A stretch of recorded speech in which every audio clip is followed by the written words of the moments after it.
আসসালামু আলাইকুম রহমতুল্লাহ। প্রিয় দর্শক, আমি ইমরান আল জিহাদি। আজকে আপনাদেরকে একটা বিষয় বলবো। এই বিষয়টা আপনারা সারাটা জীবন স্মরণ রাখবেন।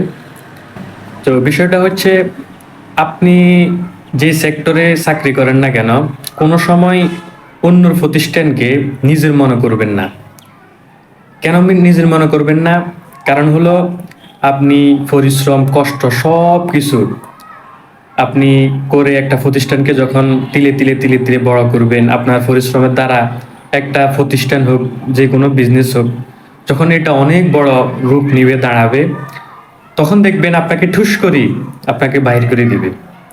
এটা বাস্তবতা। অসংখ্য জায়গা, অসংখ্য মানুষ আমি এরকম দেখেছি, আমাদের কাছে আসি কান্না করেছে যে ভাই, আমি একটা প্রতিষ্ঠান, একটা যে যে কোনো ব্যবসা প্রতিষ্ঠান ওনার দ্বারা হতো না, এরপরে আমি অনেক কষ্ট করে অনেক কিছু করতে করে তিলে তিলে একটা প্রতিষ্ঠান বড় করছি। করার পরে এখন যখন আমার প্রতিষ্ঠানটা বড় হয়েছে মোটামুটি, এখন আমাকে দিছে বাইর করি।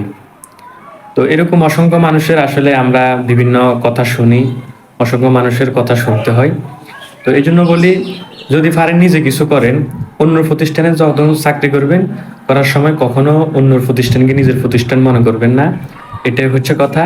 আপনার যতটুকু ডিউটি, যতটুকু টাইম, ততটুকু সময় দিবেন। এর ফার্স্ট সময় আপনি এই পরিবারকে নিয়ে সময় দিবেন, পরিবারের সাথে আপনি সময় কাটাবেন। এটাই হচ্ছে কথা। তো ভিডিওটা শেয়ার করবেন। আসসালামু আলাইকুম রহমতুল্লাহ।